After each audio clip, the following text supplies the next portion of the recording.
What's up, everybody? I'm back again, going back-to-back podcasts. It's another episode of the PG Sports Podcast. Claressa Shields is going to be jumping on. It's going to be dope. I'm about to send her it right now. Let's see. Did you just wake up? Oh, yeah, I took a nap. I was asleep earlier. All right. This is the second time I interviewed you, and the second time you just woke up from a nap. I'm trying to get my sleep in, man. I'm training a lot. Yeah, I mean, it's definitely a weird time, obviously. How have you been dealing with just like the coronavirus and working out?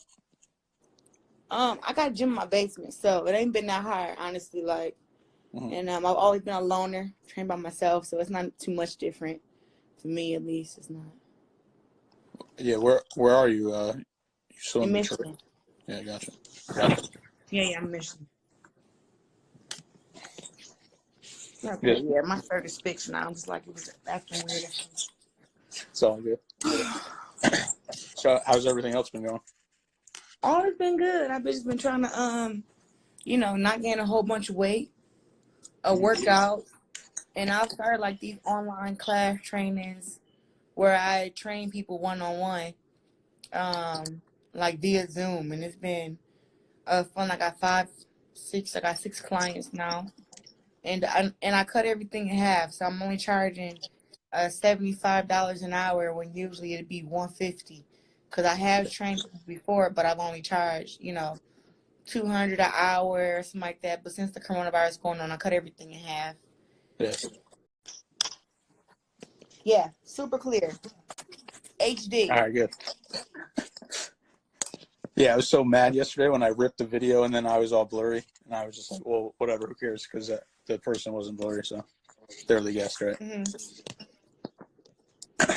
Yeah. So, I mean, how disappointing was it that your big fight got canceled? I'm not disappointed. It got postponed like everything else. I knew it was going to get postponed, and if I didn't think that, then something, I'm just not paying attention. But I was definitely paying attention to everything that was going on, and I almost got stuck in Spain when this whole pandemic thing started. So I made it back home just in time.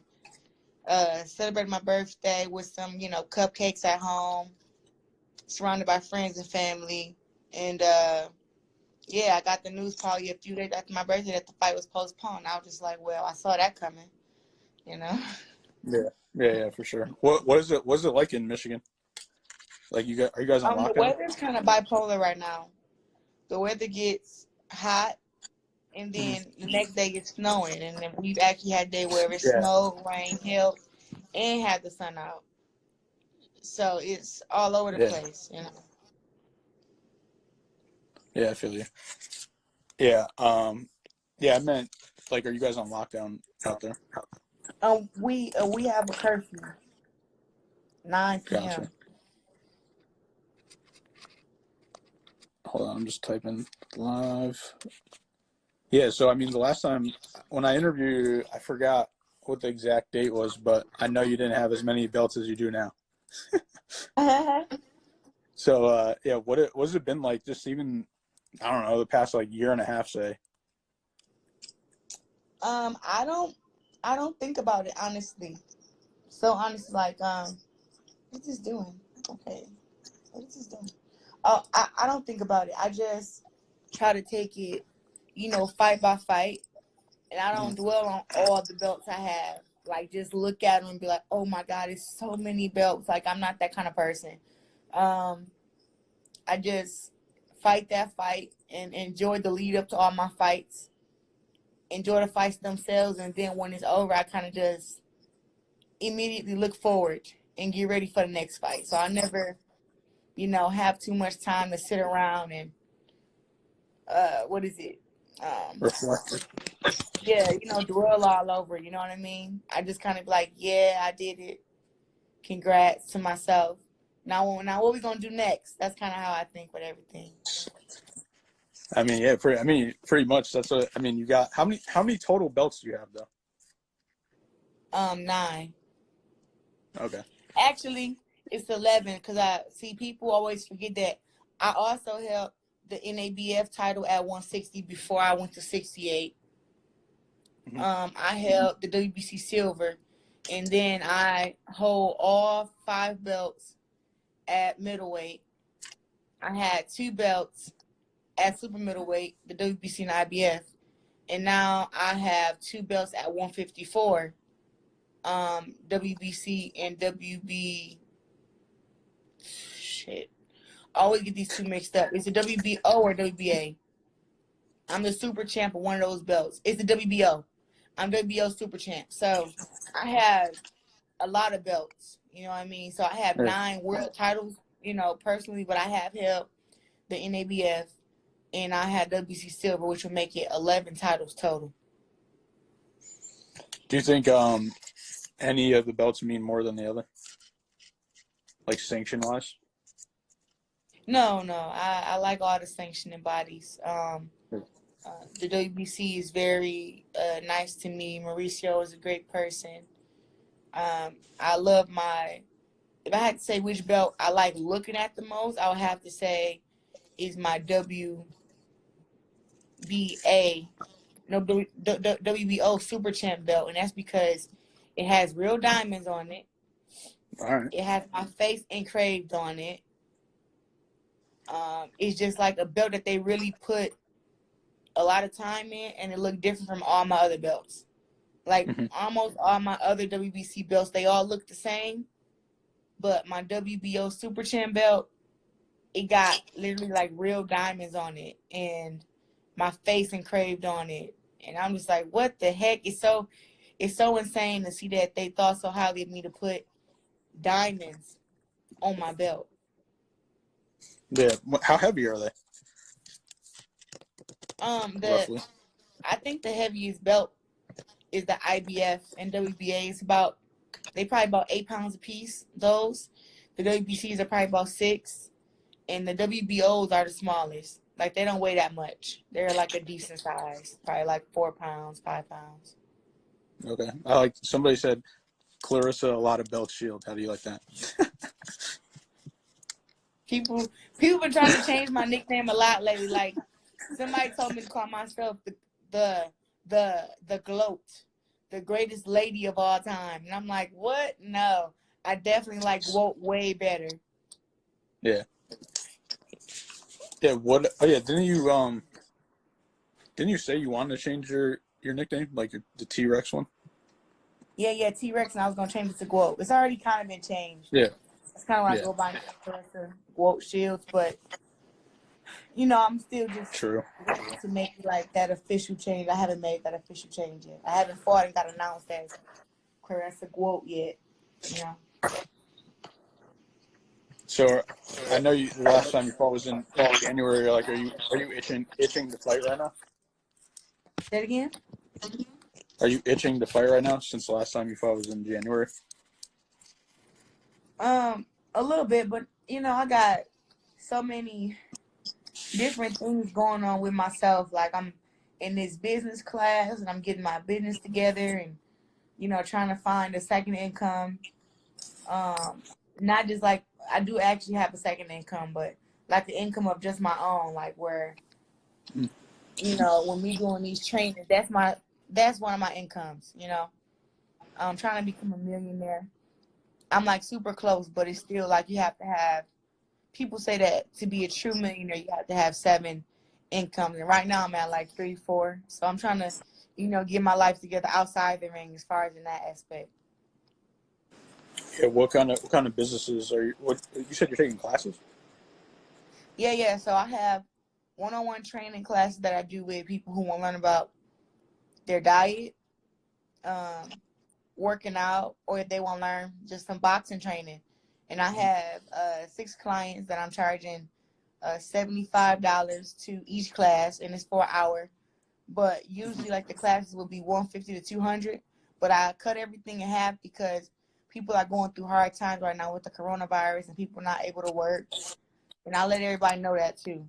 So I have six clients right now, and probably going to have 10 by the end of the week. But I go live on my Instagram and I work out Monday, Wednesday, Friday at 1 p.m. and I let my fans join, and we work out together for 30 minutes. And I've been putting those live links up on my YouTube channel, Claressa Shields GWOAT channel. If you haven't subscribed to me, go subscribe. Gotcha. Yeah, no, I thought you meant you were taking business classes. No, I am. That too. Oh, yeah, so tell me about that. It's a business class through the Abs Institute. And I got here to this class by a guy on here. His name is @BrotherBenX. And he's an influencer. And I love you too, Gary. He's an influencer. And he just like has a lot of knowledge that he puts us up on. And it's about like how to learn about businesses and how to, you know, be in business for yourself and stuff like that. And just what's the mindset behind being a millionaire. And he go like through step by step of how to, you know, one, make money off your social media. You know, people don't realize, but Instagram, Twitter, and Facebook, even Snapchat, make money off. The more of us that join their websites, the more money that they get, right? So it's like, where is the opposite? Like, when do they pay me? Because I'm also somebody who's always on social media, always using the platforms, and I don't make any money off my social medias. Not yet, but I found out how I can, and it's about to start. So. Well, there you go. Yeah, I mean, see, that's the stuff I want to know. You know, I want the different stuff. I don't want all the boxing questions. Yeah. So, just like, have you been thinking differently from outside the ring, like during the coronavirus, like you were just talking about, just doing business stuff? Well, I always wanted to get into that stuff. I just never had enough time. Yeah. You know, I'm happy that I've had an extra, like just a few weeks to just stay at home and enjoy my new house and everything, because, you know, I had been in the UK for about a week. Then I went to Spain for 5 days, and then I came back to the US, and I had and my birthday was in a few days, and then after that I was going straight into camp the next week. So I really didn't have no time to, you know, rest. Like, I was getting my party put together, and, you know, I wanted to take my family out to eat, go bowling, and then have a party. Then that following Monday, I was going straight into camp. So it's really like no rest for me. I'm just go, go, go. You know, so I was happy that I finally get time to just, you know, slow down. And when I slowed down my thinking, it was like, you have so much time now. Yeah, you can train, right? Yeah. But that's only 2 to 3 hours. You know, and sometimes you can make it 6, because I'll train twice for 3 hours apiece. But now it's like, even if I train 3 hours apiece throughout the whole day, you know, 6 hours, I still got more time. So I decided that instead of me wasting my time just being on social media, you know, arguing with folks up on social media, going back and forth, trying to figure out my next fight, my next moves after this one, I decided that I want to do something that I always want to do, and that's, I want to learn about business. So that's where I learned about the class, and I've been into that class for 3 weeks, going on week 4. It's a 7-week class, and I've still been able to run and work out and keep my weight down and eat healthy. I'm just making time for the class, and it's been teaching me a lot of great things that I did not know. Do they give you tests and stuff or no? The testing stuff is actually us doing it, like the actions of it.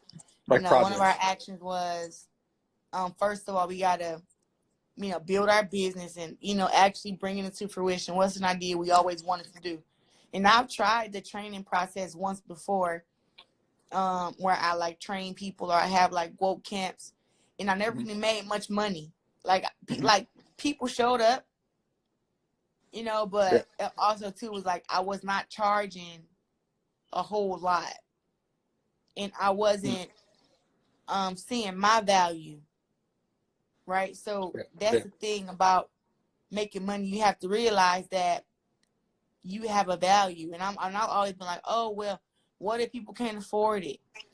You know, Yeah. what if this? And I'm always having what if. And I'm always thinking in that helping the people who don't have it mindset, right? But the thing is, people do have it, and they have money for what they have money for. Like people say, oh, people make time for what they want to make time for. People have money for what they want their money for. Yeah, So if sure. they want to be trained by you, like it's a sweet deal that I'm training people for an hour, and you know, only for $75 because it's the coronavirus season, right? But once it's over, the price that I will charge will be $150 to $200 an hour, because that's my time that I'm having, and I have value. I have a lot of knowledge to give them as far as in how you lose weight, how to eat, working out with them for an hour, teaching them my boxing fundamentals, which is different from everybody else's, because me and everybody else don't fight the same, and everybody else don't have 2 Olympic gold medals, and everybody else don't have 9 world titles in 3 different divisions. Like, I can go on and on about that, but then I just have to realize what other boxer is doing what I'm doing as far as in the fitness market. And the answer was 0. Mm-hmm. You don't have any other boxers trying to train people, especially while they're in their career right now. It's 0. So like I said, the business class really put me up on game, and that's gonna be my next millionaire business. And I think that if they really want to learn, because I can go, if they really want to learn about this, y'all need to go to Brother Ben X Instagram, and he got all kind of content on there, all kind of podcasts, kind of videos. He's always promoting his the Abs Institute program, the 7-week program, and I think people should really go look at that if they really want to learn, really just want to learn. And I've been boxing and been in business for a long time, but the stuff that I learned has been way different than what I expected. Way different. Yeah. Like each year, or do you set goals for yourself? All the time. All the time. Let me So write like at some. the beginning of the year, or like monthly? I have one. You got a vision board? Who? You got a vision board? I do New Year's resolutions at the beginning of every year. Mm-hmm.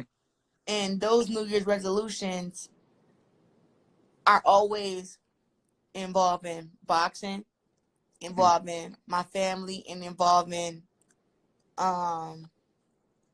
boxing, my family, and always involving God, you know, me and God relationship.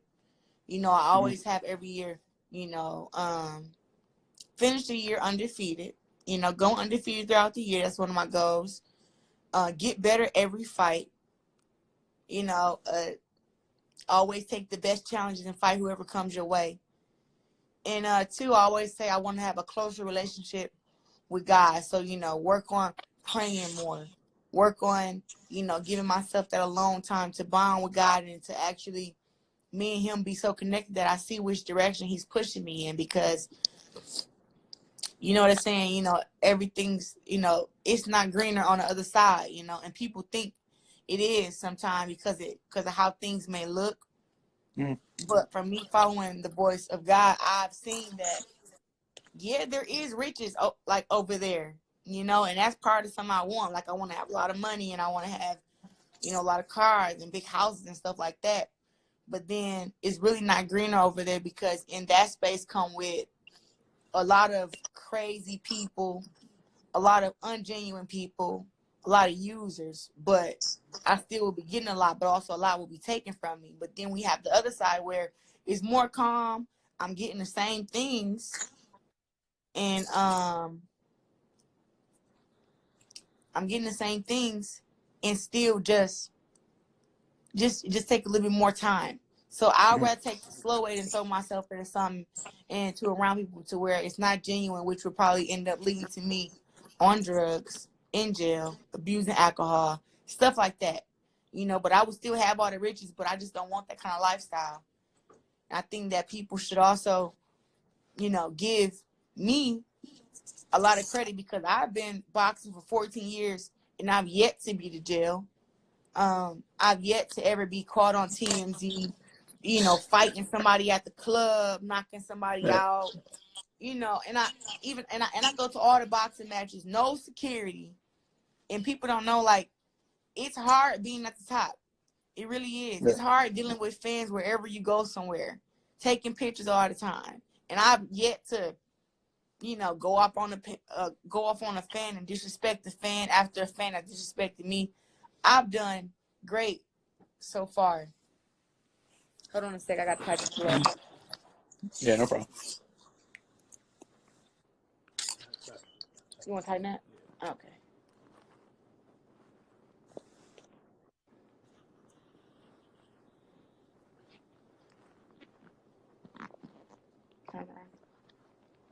You want me to double tight?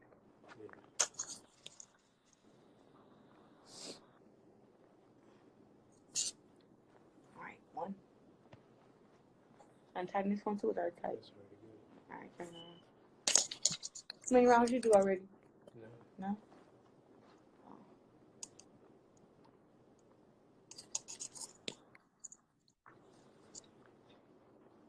That's it. All right. Yep, welcome. Yep, I'm back.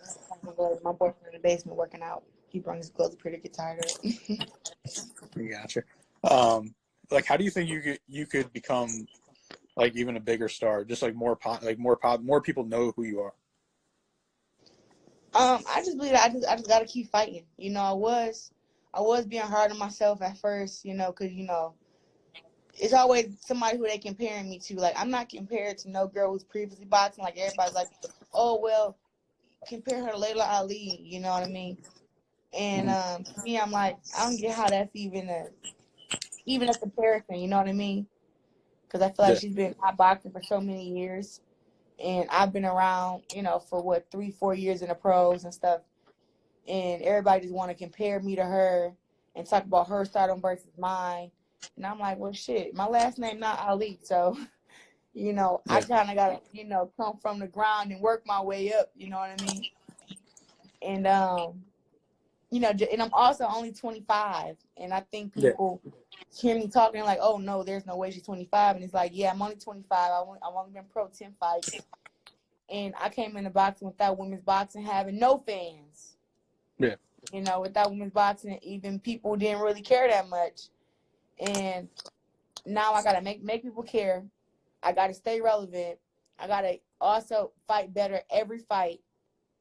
And now, you know, people went from, oh, when I was knocking girls out, when I first turned pro, everybody kept saying, oh, she's only a brawler, she can't box. So now I'm boxing girls' heads off 10 rounds, and they want to go, oh, no, she don't have any power. And it's like, well, what the hell do y'all want? Do y'all want me to go out there and box, or do y'all want me to go out there and knock these girls out? And for me, it's been like, you know what? Just do what you like. And I actually like going out there and punching a girl 10 rounds and making her rethink her whole boxing career. Because that's what I do over those 10 rounds. Yeah. That's what I do. Like, they be rethinking, like, there's no way in hell I should still be boxing if a girl who only had Hammer, for instance, a girl only had 8 fights, went in there and beat on her like that. Oh, man. She thought about it for years, like, oh, man, I done had 24 fights, and this girl comes and beat me. How? She's so confused about it. And it's like, because I'm the it factor. That's why, you know? And I just think that I like doing that. And any girl that I fought has not been, oh yeah, I want to fight her again. You know what I mean? Hannah Gabriel's she do that talking, but in reality, me and her could have signed to the same promoter and we could have rematched right away. And she didn't want to do that.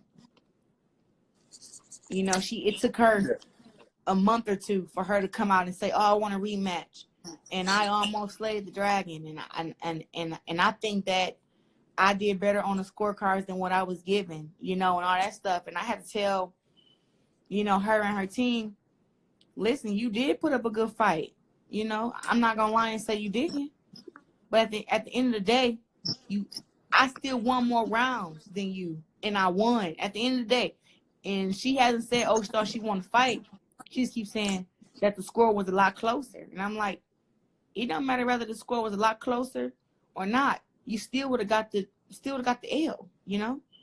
Yeah. That's all. Yeah. What was the one? I think it was the Hammer fight where you guys were getting a lot of press and you were like doing I think I forgot what it was, and you two did the interview together. Yeah. Didn't something happen? I feel like I'm forgetting. Didn't she do something or something? She said a couple of things, but somebody asked. The guy asked, "Could we be friends after?" And Oh I yeah, was like, man. "Yeah, why not?" And Hammer was like, "No, I could never be friends with her. No." And I was just cracking up, laughing like, ah! It was so funny to me. But that's when I knew that I was getting to her mentally when she said that, you know. Yeah. Because I was like, yeah, we can be friends after. She had called me fat. You know, she had talked about how big my nose was and talked about how fat I was and, you know, just said other stuff about me. Yeah. And she even had liked the comment where one of her fans called me a transvestite or something like that. And she liked the comment. So it was a lot that I didn't like about her. Yeah. And I didn't respect about her. But it's to me it was like I felt like she was saying that stuff because, you know, she wanted to say that leading up to the fight because the thing that I had said about her, and I always used to get on there about like her taking her, you know, her bikini pictures and stuff like that. I used to always be on her, you know what I mean, and just made her feel bad, you know. Yeah. And so I thought, you know, still after the fight was over, like we were going to be cool, you know. I thought that if me and her wouldn't have had to fight each other, that we could have been friends at one point. But as I learned her character throughout the lead up, I just seen that, you know, she was right. We could never be friends because I'm way nicer than her to people in general. You know, I'm just real nice and I love people and I don't look down on nobody. And me and her was different in that aspect. Yeah. What about I saw you were on the Breakfast Club. What was that experience like? Man, that was a dream come true, man. It was Yeah. something that was on my bucket list. And when I finally got on there and I was able to, I had bumped into Charlamagne and DJ Envy a couple times before ever Because they're being on boxing there. fans. Like, yeah, so I already had knew them and they knew of me, which I was like, people on Breakfast Club know me. That's crazy. So, it was a couple of times I bumped into DJ Envy up in Detroit. I bumped into Charlamagne at the New York airport. And I always would say like, hey, when y'all gonna have me on? Hey, when y'all have me on, you know what I'm saying? And finally it happened after I beat Habazine. They actually wanted to have me on it before the fight with Habazine, but I told them I wanted to wait till after, you know, to actually be able to, you know, to talk my shit. You know what I mean? So yeah, so going there was great, man. They asked great questions. We had good conversation. And it was great. Interview? No, I didn't get the sense he was scared of me. Nah, Right. I got the sense that it was a lot of respect in the room. You know what I mean? And I've listened to the Breakfast Club and I've watched and I've seen where they kind of did, you know, come at people. And I was just hoping like, man, I hope they don't say nothing to me, man. Because I'm a person who checks stuff right on the spot, you know. But everybody was so nice and loving toward me. I really do got love for the whole crew. And I know that they're going to have me back sometime, but I don't know when. We'll see. Yeah. Yeah, and going back into the business stuff, do you know who Gary Vee is? Say it again? Gary Vee? Yeah, Gary Vee. Yeah. He's the one that says the F bomb a lot. Yeah. Yeah. You should hit him up because he's a huge boxing fan. And I know you just said you're trying to learn more about business stuff, so maybe you could reach out to him. Me and him had a group content that we were in together, Okay. like about a year ago.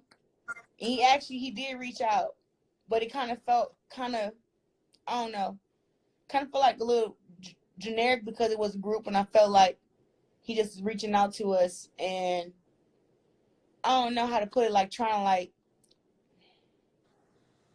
we all have to do stuff like for each other in this group. And Yeah. I don't like, having to talk to people who I don't know. Yeah. And also do stuff with people who I don't know. So it wasn't like I would like to have a conversation between me and him. But I've actually been to his office and everything before. Oh, okay. So you didn't get to like the one-on-one meeting with him? No, he wasn't there. But I did go in his Gotcha. office and I took pictures with his stuff.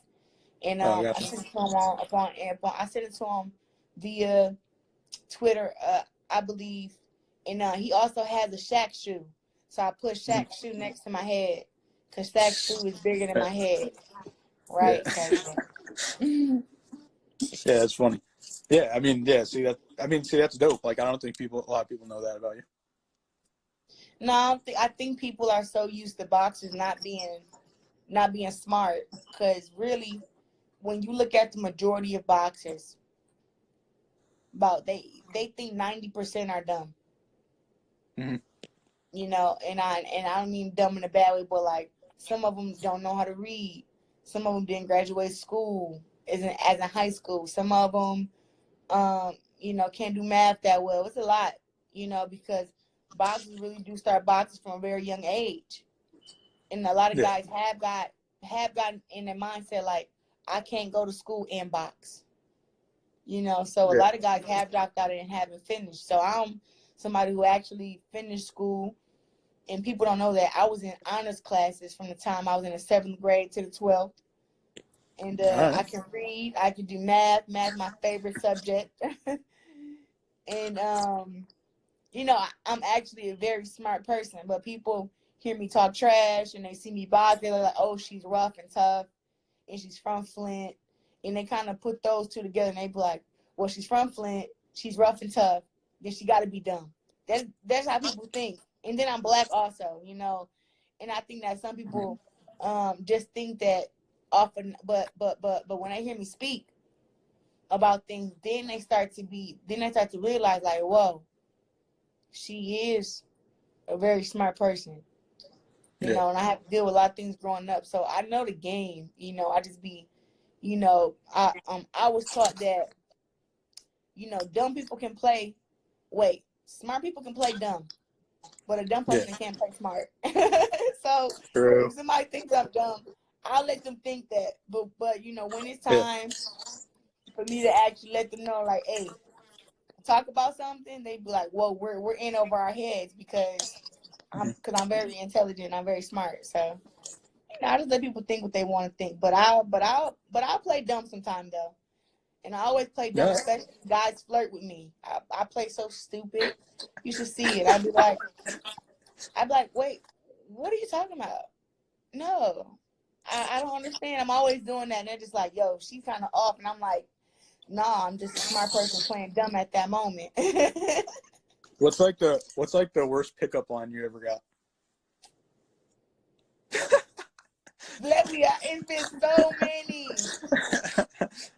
It's so many that I don't even pay attention to what they say no more. Like I've had a couple guys approach me on some, me and you should spar. And I'd be like,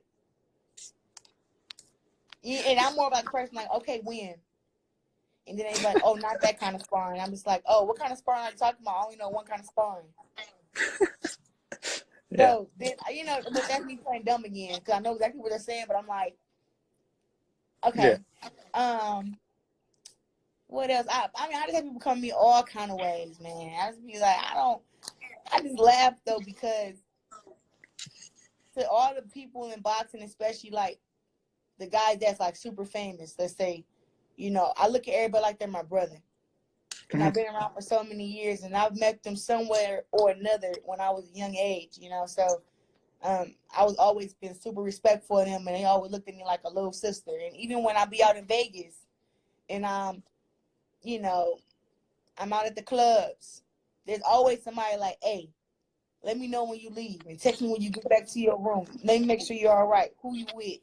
Yeah. And it's always somebody there looking out for me. Somebody always want me to keep an eye on me. There's always somebody reaching out, and I actually embrace that. It's cool with me. I'm not a person like, oh, I'm grown, mind y'all business. You know what I mean? Yeah. I'm really just like, that's cool for me, you know. And I went to Vegas for the Deontay Wilder Fury fight. Second fight, of course. I went to both, but this is the second fight. And I seen Dab at the MGM, and he's like, you know, sis, what you about to do? I'm like, I don't know. You know, what you about to do? He's like, you about to go to this club. And he had about like 10, 15 people with him. And I was like, oh. And like I said, I'm not a person that do people. I don't like being around a whole lot of people. But everybody he was with, everybody knew me. They're like, oh, that's Champ. That's the GWOAT. And I'm like, oh, well, let me go upstairs and change my shoes, blah, blah, blah. And I actually went upstairs and I fell asleep. And then Dad would take me back. He like, hey, we left, but we went to this club here. So I woke up around 1 o'clock. And I'm like, hey, y'all still at the club? He like, yeah, we still out here. You coming? And I was like, how much it cost to get in? And he was like, don't worry about how much it costs. Is you coming? I'm like, yeah, where I like, send the address. I get in my Uber and I go. And we stay out about 6 o'clock in the morning. We out. Me and Zab having a great time. And there's a bunch of people around. People from the fight noticing me. Everybody walking up, they want pictures, they want autographs. And Zab is literally like my security guard. And he's smaller than me. Yeah. He's smaller than me. And I mean, just like, you know, like those moments right there, I always cherish those, you know what I mean? Because we just laugh about like how she funny. Got hella million to talk about.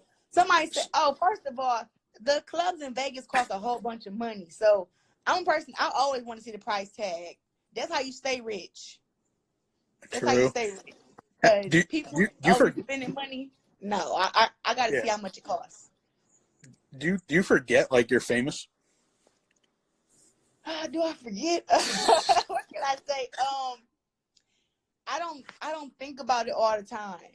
Mm-hmm. I'm still one of those people, like I can be in Walmart here in Flint. Yeah. And I can see somebody staring at me. And I'm thinking to myself, what the hell are they looking at? You know what I mean? Because I'm always like, just gotta wave at them. Wrong with my hair or something on my face. And then I think about it again. I'm just like, oh shit, you the GWOAT, you Claressa Shields. And then they walk up to me, and they're like, hey, I just wanted to ask for a picture. And this person who been staring at me for about like 5 minutes. Yeah. And I'm thinking to myself, why the hell they keep looking at me? What do they want? You know, like, and I don't be always thinking like, I'm not always in that you a celebrity mindset. I'm not always in that mindset. No. What about what's like the craziest like fan that like ran up to you, like in a good way? It's too many. It's too many. People have made me cry before because they walk up to me and they're talking to me, and then they get off, and then they start crying when I take a picture with them and tell me about how my life, made them, want to be stronger and want to be better, and how I'm such an inspiration to them. I've been crying people before. I was in Walmart one time. A lady started screaming when she saw me, and so I backed up and like, what the heck? And then my big sister comes running from around the corner, like ready to fight. Like, what's going on? I'm like, I don't know. And she's like, oh my God, Claressa. After she done screamed, I'm like, look, it's okay, but don't be screaming, scaring me, girl. And then my sister was like, okay, I'm finna go back and get the rice, because she was in the other aisle. But everybody's always been protective of me. But I just remember, like, that was one of the craziest moments.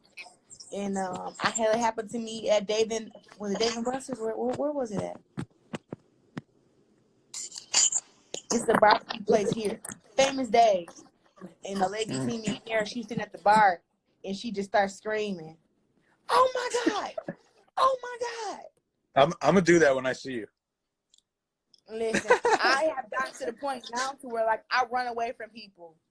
I run.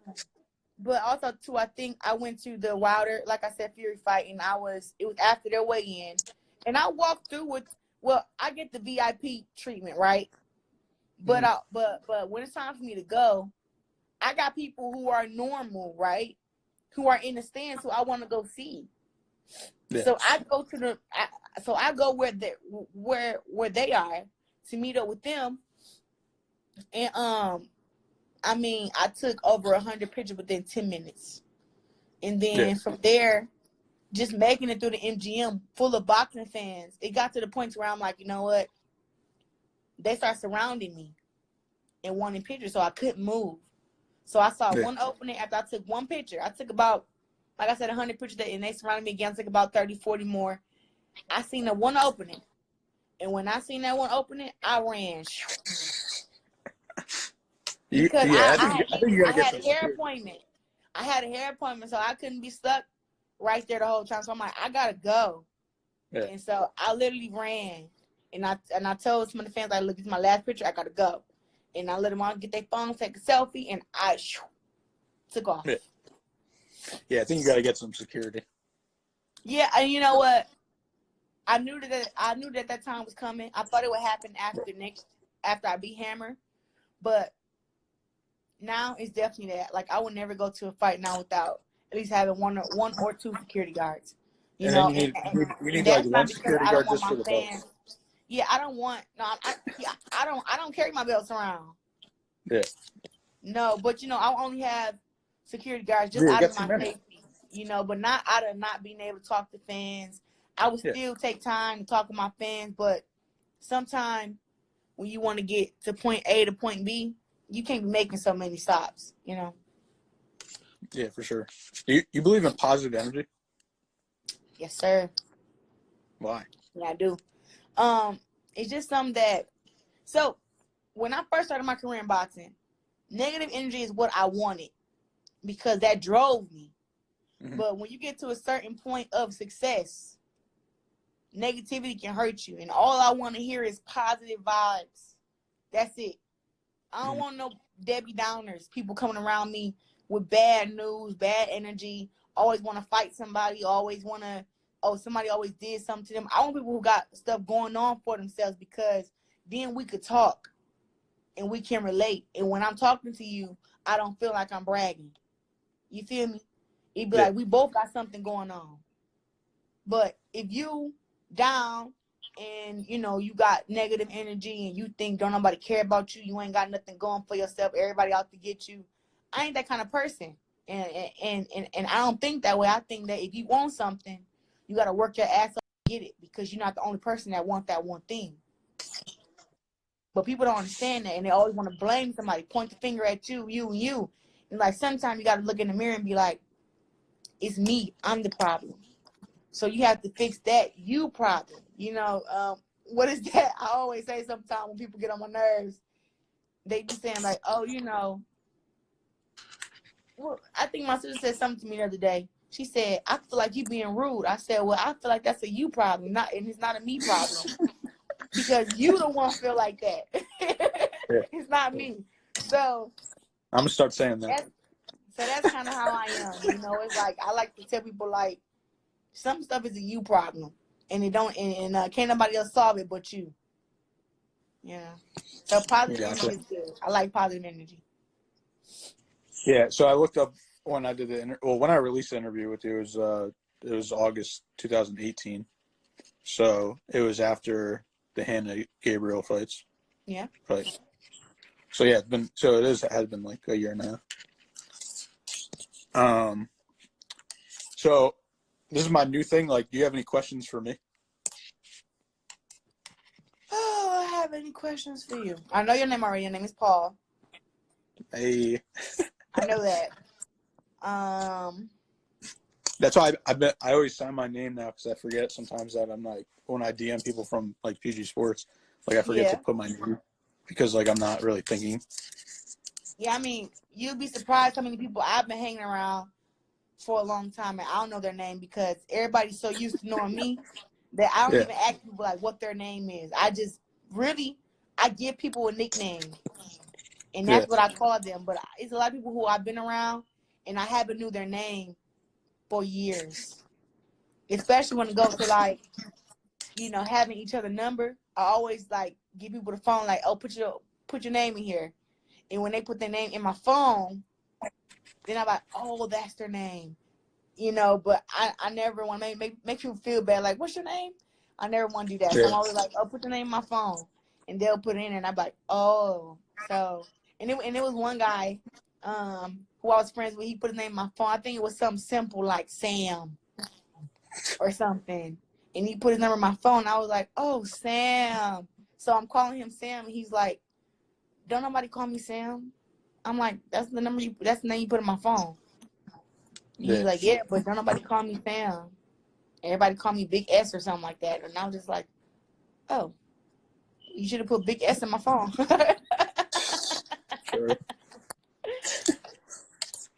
Sure. So you got a question for me? So my question for you, if you can be in quarantine with 5 boxers, who would you pick? Oh, that's a good one. 5 boxers? Huh? Male or female? Don't gotta be all male, gotta be all female, but you pick. All right, I need to pick them based on the personalities, obviously. Not if they're good or not. Or I don't know. Let's see. Probably Wilder. I think he'd be a funny guy to hang out with. Okay. This is a good question because I don't really know what they're like outside the ring, I guess you'd say. You, I guess. Cool. That's cool. Can I say Me you? and Wilder. you two, I think would be funny together for some reason. You know, he's like so crazy. So when I've been around Wilder, it's been fight week. And I'm I'm like super standoffish. I'm standoffish because I feel like the fighter is standoffish and they got so much going on. So I never really, it's only been like 2-3 times when I've seen Wilder and we had like real funny conversations. And what I can say is that we're both funny. Yeah. He's a funny dude. He really is. Oh yeah. I need Tyson Fury because he could sing. Okay, you got Tyson Fury and Wilder in the same house. Okay. Yeah. I think they're cool outside the ring together. I don't know. I don't know. Like I could have seen. Well, I don't know how. I feel like Tyson Fury's so sick. Like he would go get like a drink with the guy he just fought after. Okay. Well, you can't see that. Too. Yeah, I think he's like that. Yeah. Oh yeah. Yeah, like that. So you got 3. You got 2 more spaces. Well, then I gotta pick my boy Tremaine Williams. That's my guy. Okay. Mighty midget. And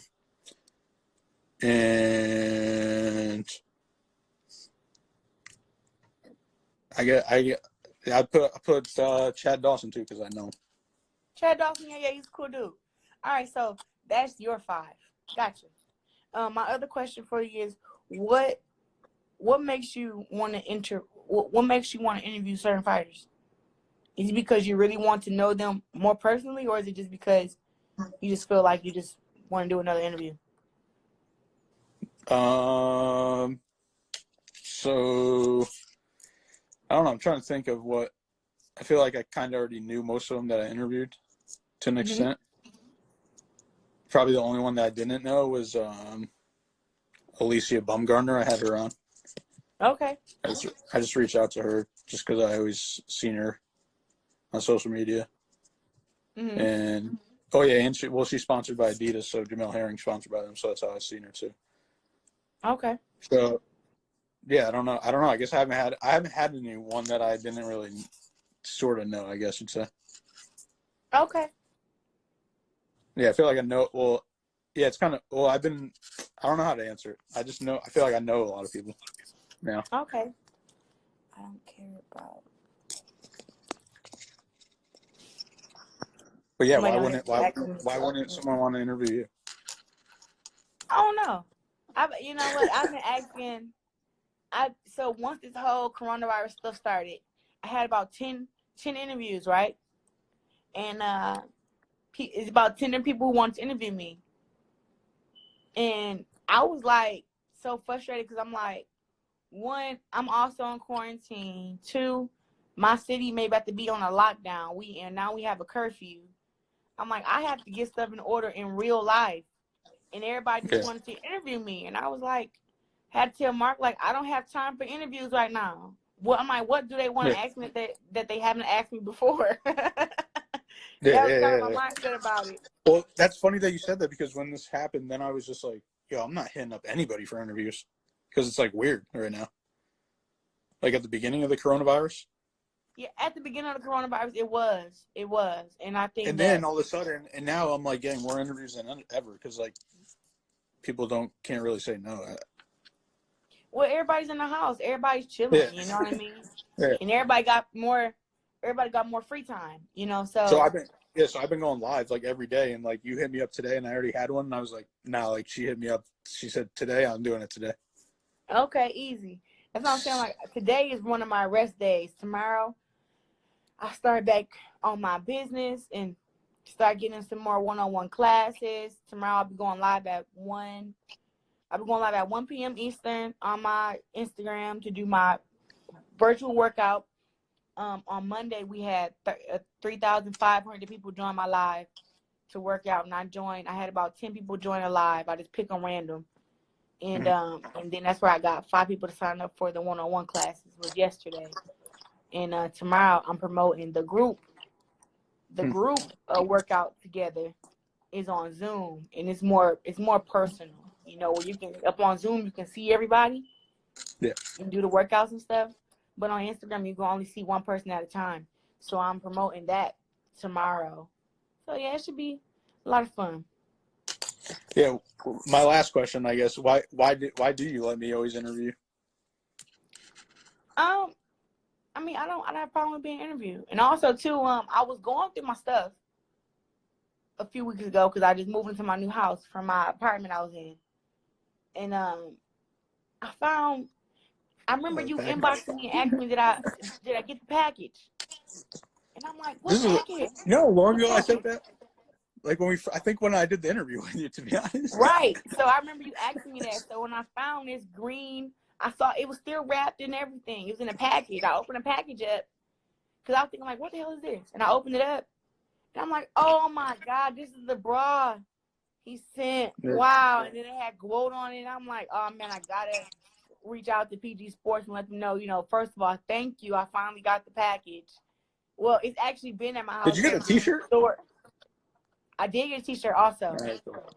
So all that went together, and I'm like, man, let me reach out to them and tell them thank you and how I like the green, you know, the green sports bar with GWOAT on it, and just tell them thank you. So when I reached out, that's when I was like, oh, I messed with this page because I forget when it was, but I unfollow a lot of boxing pages on my Instagram because I was following a whole lot of them. And when I start seeing how some of these pages were moving, you know, only like, you know, trying to just be the first, trying to be popular, you know, spreading fake rumors, I said, I gotta delete these people because they like they're not real boxing fans. They're like reporters. And they want to be important, but they're not. You know, so I had to get them off my stuff because they were sharing so much negative stuff about all kind of fighters.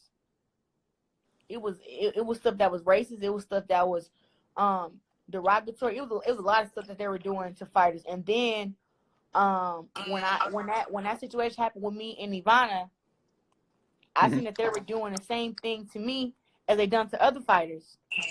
So I had to unfollow a lot of those pages, and you know, just like instead of me telling them about this stuff, I just don't respect them. Like I can give a lot of pages shout outs and say, hey, follow this page, follow that page, but now I don't really do that, and I don't really mess with a lot of the boxing pages because they're all like just wanting to be first, and all they want and all they really care about is followers. Yeah, that's why I get mad at like just tweets and about like negative stuff about you because I know like you're a good person. But it all come with the territory though. You know, I kind of feel like people are so used to women fighters just being quiet, you know, and staying in their place, you know. And I bring a whole different aspect to that when I turn pro because I kind of let them know like there is no what is it? There is no women's place. We have to do our thing and make our own space, and they have to understand that. And so I came into like, I'm gonna talk trash, I'm gonna box, I'm gonna win, I'm gonna talk more trash. I'm gonna be who I am. I'm not gonna change because of what they feel like the standard of a woman fighter is. Like, I'm gonna go out there and be vicious and have that tenacity every fight. And if they don't like it, then don't watch me. But I guess I have a personality where even if they hate me, they still watch the fight. So that's a good thing too. Yeah, for sure. All right, well, I appreciate you coming on, and hopefully boxing and sports come back soon. Yeah, for sure. All right, have a good one. Me on, Paul. All right, see ya. Peace out.